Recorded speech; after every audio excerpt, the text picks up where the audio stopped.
Bonjour, bienvenue sur le plateau de Bâti-Journal TV. Nous sommes à Nantes, au Carrefour international du bois 2022.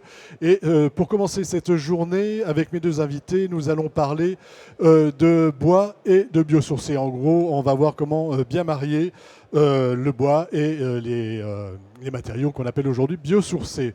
Avec moi pour en parler, JN Jalouli, bonjour. Bonjour. Vous êtes architecte, vous êtes responsable innovation chez CRR, Écriture architecturale. CRR, Écriture architecturale, vous pouvez nous présenter ? L'agence CRR est une agence d'architecture et d'ingénierie. Donc on rassemble des architectes, des paysagistes, des décorateurs d'intérieur et toute une partie ingénierie justement sur l'innovation et le développement durable. À côté de vous, Margot Pétillon, bonjour. Bonjour. Vous êtes ingénieur et architecte et dans une agence, vous êtes co-gérante de l'agence Cannes Ingénierie et Architecte, c'est ça ? C'est bien ça. Donc, Pareil, une présentation. Donc l'agence Cannes Ingénieur Architecte est basée à Nantes et on est une agence qui est composée d'ingénieurs, d'architectes et aussi de double diplômés ingénieurs architectes. C'est une agence qui est spécialisée en construction en matériaux biosourcés. Et on intervient en maîtrise d'œuvre complète, mais aussi en assistance à maîtrise d'œuvre pour l'intégration des biosourcés dans les projets d'architecture. Alors, même question à toutes les deux. Quel est l'intérêt, puisque vous travaillez sur ces sujets-là, de marier la construction bois avec les matériaux biosourcés ? Pourquoi ça fonctionne bien ? Comme vous voulez. Oui. Chacune votre tour. Pour nous, c'est une évidence, puisque c'est des matériaux qui sont issus de la même source, qui sont complémentaires et qui fonctionnent très bien ensemble. Par exemple, le béton de chanvre avec lequel on travaille énormément est indissociable de son ossature bois. Et pour nous, tout le sens est de mettre un maximum de biosourcés dans les bâtiments afin de réduire l'impact carbone de ceux-ci. Leur intérêt premier, c'est d'abord de réduire l'impact carbone du bâtiment, de la construction, de contribuer davantage encore à le faire, ou est-ce qu'il y a d'autres intérêts ? Un des principaux intérêts, c'est bien sûr de réduire l'impact carbone, puisqu'on utilise une ressource déjà qui est renouvelable et puis qui emprisonne du carbone. Ensuite, ça a d'autres intérêts, puisque les matériaux biosourcés et les isolants biosourcés en particulier réagissent très bien à l'humidité et donc vont avoir moins tendance à perdre leur capacité thermique dans le temps, puisque le végétal se nourrit de l'eau et gère très bien l'humidité malgré ce qu'on pourrait croire. De votre côté ? Moi déjà, je pense que le bois, quand on a commencé à construire bois, en tout cas à l'agence, il y a plus de 20 ans, on mettait logiquement... Pardon. On mettait souvent de la laine de verre. En fait, au début de la construction bois, on a fait beaucoup de bois et laine de verre. Et je pense que ça a desservi la filière bois, en tout cas l'ossature bois, parce qu'il y a pas mal de personnes qui sont retrouvées avec des problématiques de confort d'été. Et justement, de marier le bois avec les matériaux biosourcés en isolation, pour moi, ça permet de pallier vraiment Excusez-moi, on arrive à mieux gérer le confort d'été. Oui. Pourquoi et comment ? Parce que l'isolant biosourcé, il a une capacité de ce qu'on appelle déphasage thermique qui remplace l'inertie, on va dire, pour des matériaux comme le béton ou la brique ou la pierre. Et justement, ce déphasage permet que, par exemple, dans la journée, quand il fait très chaud, la chaleur rentre plus tardivement dans le bâtiment et ça la déphase dans le temps. La nuit, quand il fait déjà plus frais et quand on ouvre la nuit, on déstocke toutes ces chaleurs-là. Et moi, je défends à chaque fois, quand on fait du bois et du biosourcé, de dire c'est des matériaux qui permettent, qui sont légers, donc qui n'ont pas d'inertie. En revanche, ils remplacent cette inertie-là par le déphasage qui permet d'avoir un confort d'été vraiment fort agréable à l'intérieur des bâtiments. Y compris en période de canicule qui serait plus longue, ou est-ce que là, on a quand même des soucis ? Non, exactement. En fait, pour moi, quand on met du biosourcé, en période estivale, ça permet vraiment d'avoir une qualité de vie à l'intérieur. Après, il ne faut pas non plus ouvrir les fenêtres quand il fait plus de 30 à l'extérieur, donc de faire entrer la chaleur par les menuiseries ou de ne pas avoir des protections solaires. Mais si on protège bien nos menuiseries et qu'on a un mur bois biosourcé, à l'intérieur, on sent vraiment un confort. Voilà, donc ça, c'était le basculement vers le biosourcé a permis de régler cette problématique confort d'été. Exactement. D'autres intérêts, d'autres avantages à marier bois et biosourcé ? Déjà, on a une grande variété de biosourcés, surtout en termes d'isolants. C'est ce qui est intéressant, effectivement. Donc, ce déphasage est très intéressant. Et avec certains biosourcés, comme le chanvre, par exemple, on a des avantages qui sont aussi la régulation hygrothermique dans le bâtiment, ce qui est un très gros avantage, puisqu'on ne fait plus une étuve, comme ça peut être reproché des fois au complexe Murat ossature bois, ça a été un reproche qui a été fait de murs étanches et de maisons trop étanches. On arrive à faire des murs perspirants avec des matériaux biosourcés et ça régule bien mieux le confort intérieur. Aujourd'hui, sur la ressource, est-ce que vous avez la ressource nécessaire pour travailler avec les biosourcés? Et est-ce que si vous avez, on verra avec l'exemple que vous nous avez donné, est-ce que vous pouvez rassurer les maîtres d'ouvrage et maîtres d'œuvre par rapport, enfin surtout les maîtres d'ouvrage, je veux dire, par rapport à l'utilisation de ces matériaux biosourcés? Est-ce que vous avez des avis techniques suffisamment nombreux, enfin tout ce qu'il faut aujourd'hui pour construire réglementairement? La filière, elle est en pleine expansion et c'est vrai que ça se développe énormément. On a actuellement tout ce qu'il faut pour construire en matériaux biosourcés, puisqu'on a des laines végétales qui sont sous avis technique pour application en mur, en toiture, en cloison. On a même des partenariats qui se développent entre des plaquistes, enfin des fournisseurs de plaques de plâtre et des isolants biosourcés pour avoir des PV de réaction au feu. Ensuite, les filières se mobilisent aussi pour faire avancer les réglementations, typiquement les règles pro de la paille ou du chanvre qui ont énormément évolué et qui maintenant permettent d'avoir des PV au feu, d'avoir des applications beaucoup plus élargies. Donc on est maintenant déjà avec beaucoup de ressources pour construire en matériaux biosourcés. On a de moins en moins de freins et ils vont se lever de plus en plus dans le temps. Et la ressource, c'est le même sujet en fait, parce que plus il y a de demande, plus on produit. C'est de la ressource végétale qui pousse, qui ne demande qu'à être produite. Et ce sont des plantes qui, pour certaines, ont en plus de grandes vertus agroéconomiques. Par exemple, alors je parle beaucoup du chanvre parce que notre agence... Parce que vous connaissez bien le chanvre. Voilà, notre agence s'est très engagée dans l'association Construire en chanvre pour faire évoluer la réglementation et faire la diffusion de ce mode de construction. Le chanvre est une plante qui permet la rotation des cultures, qui emprisonne beaucoup de carbone et qui pousse sans intrants. Donc c'est une plante qui est très vertueuse pour enrichir les terres et permettre une meilleure rotation des cultures. Et je ne cite qu'elle, les autres biosourcés ont aussi leurs avantages. Oui, le lin a aussi des avantages, la Exactement. paille dont on va parler tout à l'heure, ouette de cellulose et puis également tout ce qui vient du coton recyclé. Exactement. Et puis surtout, apparemment, maintenant avec la tendance à la hausse des prix des matériaux, on m'a dit dernièrement, par exemple, que la laine de bois serait moins chère que la laine de roche sur un complexe de bois. Donc de bois, quand on met une ossature bois avec la laine de bois, ça coûterait moins cher qu'une ossature bois avec la laine de roche. Donc ça m'a étonné. Je dis mais c'est oui, parce que le bois a augmenté aussi quand même. Hein, oui, mais je veux dire, on était sur une solution ossature bois, ça n'allait pas changer, mais on était sur qu'est-ce qu'on met qu'est-ce qu'on met en remplissage. Voilà, en remplissage. Et voilà, je pense que même aujourd'hui avec la hausse des matériaux, bon, le bois prend de la valeur, c'est sûr, mais les isolants biosourcés en tout cas, ils commencent à être compétitifs par rapport à des solutions d'isolation classiques. On a fait un bon petit tour d'horizon. Est-ce que vous voyez autre chose à ajouter sur ce mariage bois biosourcé?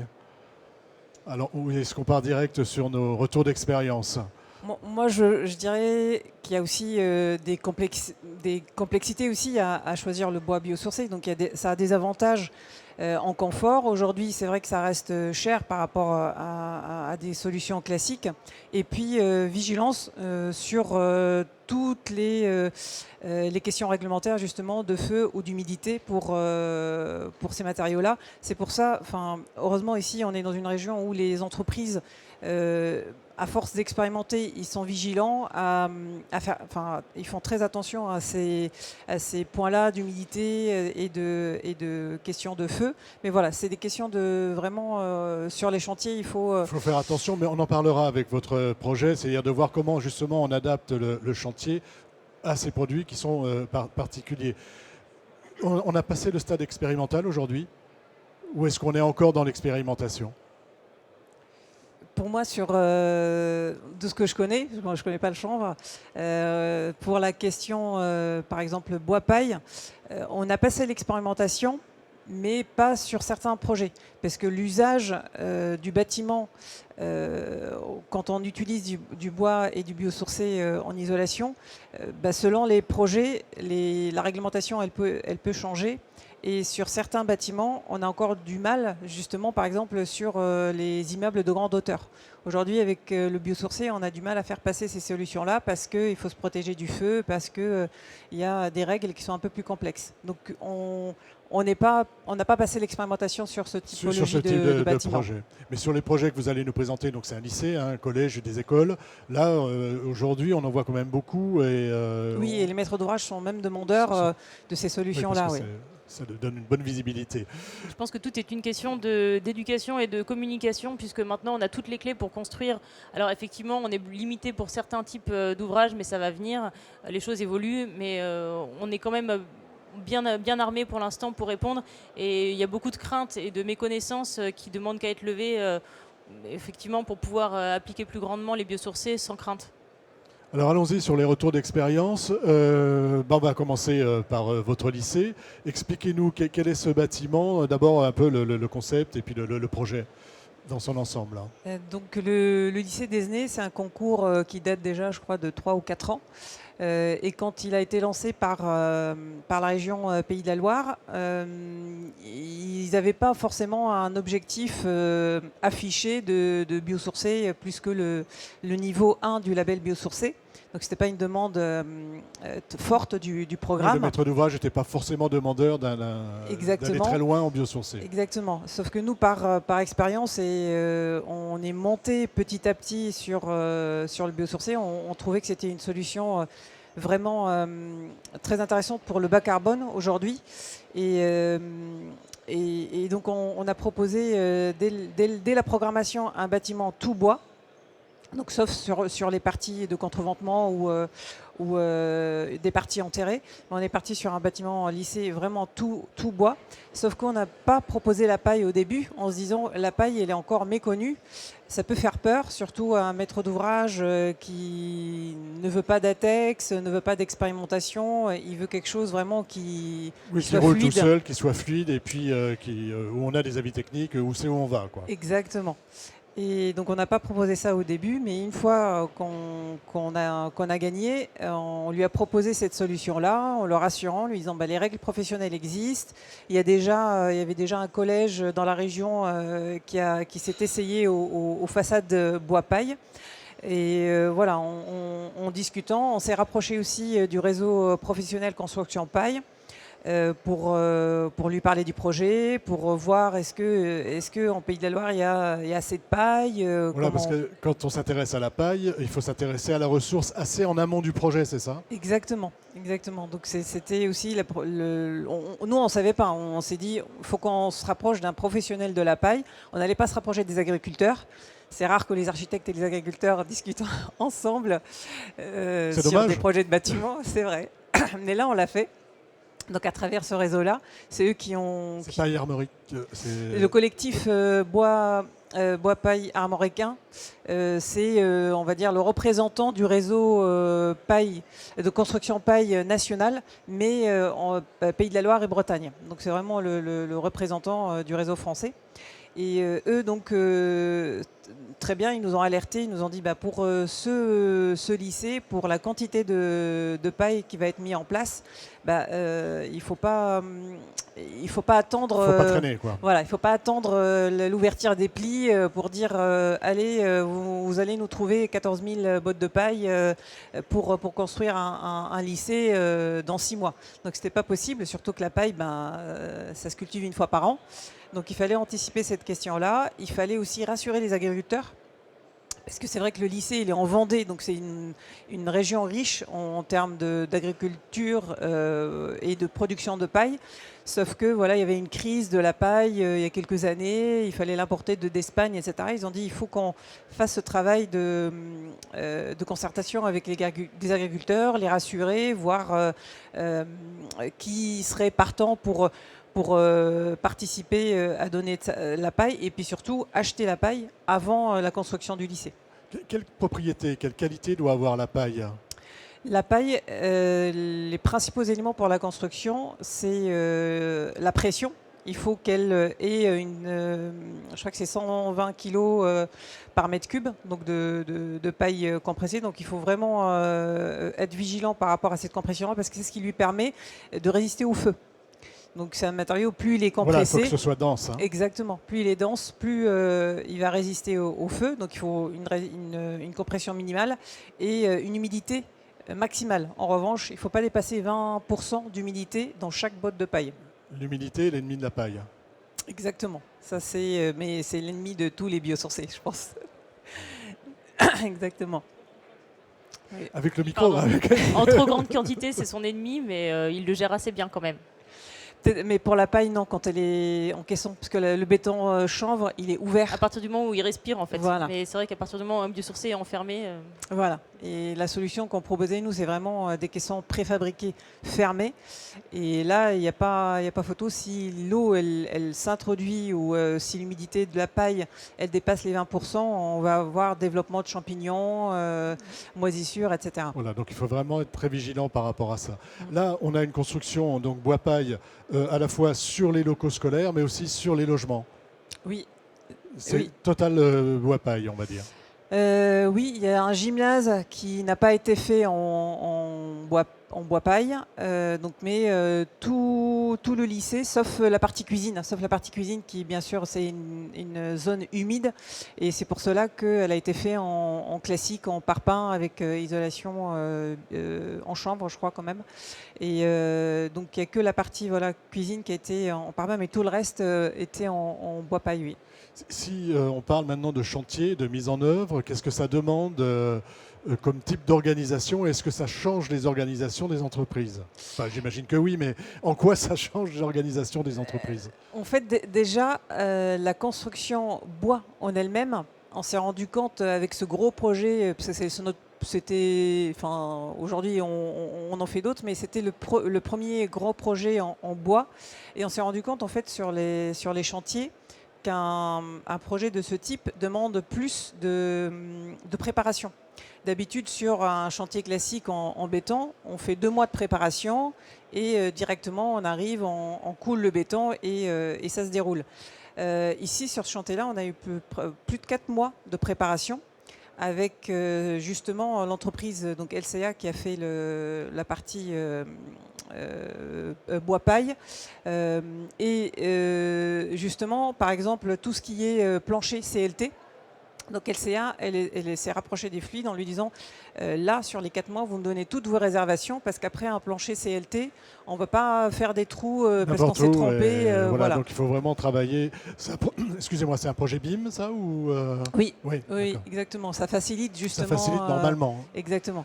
Mais c'était vraiment ça parce que sur le BIM, entre les entreprises fluides et l'entreprise bois, ils ont vraiment travaillé sur les réservations dès la phase préparation pour que derrière, il y ait le moins d'erreurs possibles sur la construction bois. La paille, donc, elle a été achetée en amont. L'entreprise LCA elle a récupéré la paille sur son usine. On avait aussi le collectif de paille armaricain qui était notre AMO. Et lui, il a, à chaque fois, il va, que ce soit chez les agriculteurs, il a vérifié l'humidité de la paille. Une fois qu'elle est arrivée chez LCA, il a vérifié à chaque fois la compression et l'humidité de la paille. Une fois sur le chantier également, il a fait des tests sur tous les murs pour vérifier l'humidité de la paille. Donc il y a quand même une certaine rigueur pour que on ait le moins de failles ou d'erreurs possibles. D'erreurs possibles, voilà. Il faut vraiment, l'humidité, c'est vraiment le point crucial. Donc, structure bois, il y a du CLT, plancher CLT. Exactement. C'est du poteau. Poteau, poutre, donc porteur, les planchers en CLT et puis les façades en bois paille. La couverture, également en caisson ou on est sur quelque chose de classique? On est sur quelque chose de classique justement parce que la région, c'est un maître d'ouvrage donc il fait quand même pas mal de projets et en toiture terrasse ils disent mais nous on a toujours des infiltrations d'eau, on ne veut pas avoir des caissons avec du biosourcé par peur qu'il y ait de l'infiltration et qu'on soit obligé d'avoir, on va dire, de la réparation plus conséquente que si c'est nous c'est du bac acier avec de la laine de roche, qui est, la laine de roche elle prend l'eau, on la laisse sécher et puis après on refait l'étanchéité par-dessus. Il n'y a pas de toiture végétalisée? Si, Si, sur une partie, sur la partie, il y a deux parties, une partie en R+1 et une partie sur R+2, donc toute la partie R+1 qui est visible, elle est en toiture végétalisée. Ben écoutez, merci. Je trouve qu'on a fait un beau tour d'horizon. Il y a quelque chose à ajouter sur ce projet qui vous semble important sur cet aspect, sur notre sujet, on va dire, bois biosourcé? Oui, parce que à chaque fois, enfin, on dit ce qui est bien, mais il faut dire aussi ce qui n'a pas forcément marché. Nous, sur les logements, justement, LCA, elle s'est associée avec une autre entreprise. Et donc, voilà, chacun travaille d'une certaine manière. Et l'étancheur, justement, sur la partie logement, je crois qu'il n'avait pas bien couvert les murs bois-paille dès qu'ils sont arrivés sur le chantier, ou peut-être c'est l'entreprise bois en fait qui les a pas protégés suffisamment. Voilà, et on a eu sur les logements voilà un sinistre où certains murs en bois paille ils ont pris l'eau, et pendant 6 mois on a essayé de chercher d'où ça venait la fuite, etc. Et on Donc a dû vraiment changer toute la paille. Voilà, donc il y a quand même aussi voilà, c'est pour ça que vigilance sur sur la l'humidité. paille. Juste à l'extérieur, qu'est-ce qu'on a? On a des bardages bois et puis du zinc, c'est ça? Exactement, sur le lycée et sur les logements également. Et à l'intérieur?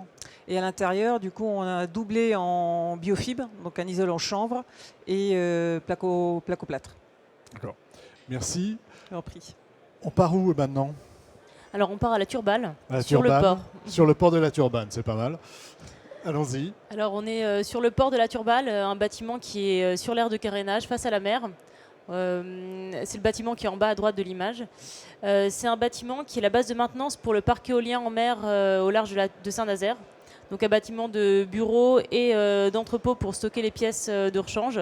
Et le bâtiment est directement sur le quai pour pouvoir intervenir en mer rapidement. Donc là, on est biosourcé, on est bois biosourcé, bord de mer. C'est ça, exactement. Donc on est Première directement- question, est-ce que ça pose un problème? Ça ne nous a pas posé problème du tout, puisque le bord de mer a juste impacté des éléments de façade qu'il fallait plus résistants, donc typiquement les lacages de bardage ou de menuiserie aluminium et l'étanchéité du bâtiment. Pour le bois, on a eu une attention particulière sur l'essence de bois utilisée en bardage et la terrasse bois aussi. Donc le bois utilisé en bardage est classe 3-2, c'était une imposition et de notre part, afin d'avoir aucun problème vis-à-vis des embruns et de toutes les intempéries qui pourraient se prendre. Et on l'a demandé pré-grisé, puisque dans cet environnement-là, on avait peur de grisement différentiel sur la façade, ce qui n'aurait pas été bien reçu par le client, ni par les riverains. Et la terrasse bois est le classe 4, comme beaucoup de terrasses bois, Oui. mais ceinture et bretelles, dans cet environnement, on n'a voulu prendre aucun risque. Aucun risque. C'est quel type d'essence? C'est quelle essence en façade? Alors, c'est du Douglas. C'est du Douglas, Ouais. d'accord. Allons-y donc maintenant Donc, sur la structure, on est sur une structure en poteau dalles, donc les dalles sont en plancher CLT, et on a un noyau de refend central en CLT qui fait cage d'ascenseur et cage escalier, et l'escalier est lui-même fait jusqu'aux marches en CLT, et on a laissé tout ça brut pour laisser mettre le bois en valeur. Et les planchers CLT en sous-face sont laissés aussi apparents dans environ 50% du bâtiment pour mettre ce matériau noble en valeur. Voilà, l'idée, c'est qu'on voit le bois. L'idée, c'est de voir le bois en fait et de laisser apparaître la structure. Alors, on voit quelques poutres métalliques qui ont servi en fait. On a des soucis de gabarit vis-à-vis du PLU et des riverains. Donc, on a voulu ajouter un étage, et pour pouvoir ajouter cet étage-là et gagner en hauteur sous poutre, on a passé des profilés métalliques qui sont noyés dans le plancher pour pouvoir gagner en Pour gagner en hauteur, voilà. Pour éviter d'être trop haut. Exactement, mais c'est les seules pièces, on va dire métalliques ou autres que bois dans le projet, et même l'entrepôt est en ossature bois. Et d'ailleurs, les murs à ossature bois qui sont entre l'entrepôt et les bureaux ont été coffrés en OSB qui a été laissé apparent, avec un travail d'habillage des coutures entre les murs à ossature bois pour rendre ça élégant. D'accord. Là, donc, on est 100% bois en structure. On est 100% bois en structure, à part ces quelques poutres et bien Métallique. sûr à part les fondations du bâtiment, Oui, bien évidemment. Mais sur la structure du bâtiment lui-même, hors fondation, On est complètement en poteau dalle CLT et on a des murs à ossature bois tout autour du bâtiment. D'accord. Voilà, et les murs à ossature bois sont ceux qui donnent sur l'extérieur isolés en béton de chanvre dans l'épaisseur du mur à ossature bois. Et ceux qui donnent sur l'atelier sont isolés en ouate de cellulose. Donc on voit ici les ballots de chanvre pour l'isolation du bâtiment. Donc là, on n'est pas en préfa, on est en projection. On est en projection in situ pour des raisons, on va dire, des raisons logistiques. Des fois, on trouve l'occasion de faire la projection en atelier et de livrer les murs en ossature bois avec le béton de chanvre dedans directement sur site. Pour ce projet-là, ça ne s'y prêtait pas pour diverses raisons, mais ça s'est très bien passé. Donc là, on a tout est projeté à l'intérieur. Comment ça se passe la projection? C'est plutôt à l'intérieur, exactement. Donc les machines sont à l'extérieur du bâtiment puisque ça prend un peu de place, ça fait beaucoup de poussière. Et ensuite, on monte des lances de projection qui projettent dans tout le bâtiment par l'intérieur sur un fond de coffrage qui est ici de la fibre de bois qui a été laissé en place. Pour avoir filmé les premiers essais de projection il y a une quinzaine, voire une vingtaine d'années, c'était énorme en poussière. Est-ce qu'ils ont fait des progrès aujourd'hui? Oui, Parce que c'était quand même très compliqué en poussière. Les machines ont évolué, ça fait toujours de la poussière au niveau de la machine, mais pas au niveau de la projection. La projection demande quand même des protections, hein. Donc c'est pareil, c'est comme beaucoup de biosourcés, hein, c'est de l'anticipation, mais je pense que cette anticipation, on l'avait dans les modes de construction qu'on réalisait avant, mais on les a complètement inculqués, on n'y fait plus attention. Il faut juste qu'on change notre manière de penser et d'anticiper le chantier. Donc là, ça demande quelques protections supplémentaires pour ne pas justement abîmer par exemple le bois qu'on veut laisser apparent, mais ça se passe bien. Ça se passe bien. Donc quelle est l'épaisseur? Alors ici, le complexe isolant fait 31 cm en tout. Voilà. Pour le bâtiment. Et on n'a que ça pour isoler? On n'a que ça pour isoler, effectivement, et ça suffit amplement. Et comme vous le disiez, ça apporte beaucoup au confort d'été. Parce que les matériaux biosourcés apportent de la densité. Alors apportent aussi de la densité, pas tous, mais certains. Le béton de chanvre et la fibre de bois dense apportent de la densité et augmentent encore le déphasage et augmentent l'apport pour le confort d'été. Donc ça bloque la chaleur à l'extérieur, elle rentre plus lentement dans le bâtiment. Et si le bâtiment est bien géré journée et été, donc ça veut dire en journée se protéger du soleil, ne pas ouvrir les fenêtres et en fin de journée, quand il commence à faire nuit, que ça se rafraîchit, faire du free cooling, donc aérer ou mettre la ventilation en marche forcée pour rafraîchir le bâtiment. Le bâtiment il se comporte très bien sans climatisation. Il n'y a pas de climatisation non plus dans le lycée, ou il y en a un petit peu? Non, il y a zéro climatisation. Zéro clim et zéro clim. Là, on a juste de la climatisation dans le local serveur qui est costaud. Mais sinon, on est en rafraîchissement adiabatique, donc c'est une double flux avec un module de rafraîchissement adiabatique pour rafraîchir l'air en été. D'accord. Sur encore le mariage du bois du biosourcé, il n'y a pas de protection, on met directement, on projette directement On a projeté directement sur l'ossature bois et la fibre de bois. Et ensuite, en finition intérieure, en fait, on n'a même pas besoin de mettre de pare-vapeur ici puisqu'on a fait une finition en enduit. Ouais. Donc c'est un enduit chaud chanvre qui a été réalisé et qui permet de profiter de toute la perspirance de ce matériau et donc de gérer très bien l'humidité dans le bâtiment puisque le chanvre va faire une vraie régulation, il va fonctionner un peu comme une éponge qui va, quand il y a trop d'humidité dans la pièce, le capter et le redonner tranquillement à l'extérieur pour vraiment obtenir une régulation parfaite de l'humidité dans les pièces. Alors, une dernière question pour vous deux. Est-ce que vous avez calculé l'impact carbone de vos bâtiments? Est-ce que vous savez quelle économie carbone, on va dire, vous avez fait en choisissant ces modes constructifs? Question piège. Oui, exactement, parce que nous, on a fait le calcul carbone. Là, il va être mis à jour sur le chantier, mais on n'a pas calculé un gain par rapport à un bâtiment classique. On a juste fait un calcul par rapport à la RE 2020 et on est sur un bâtiment 2030. On va dire. D'accord. Donc vous êtes déjà à 2030. Voilà, exactement. Sur ce genre sur le bâtiment, on a fait le calcul. On est, je crois, à 1000 kg de CO2 par mètre carré. Je crois plus ou moins.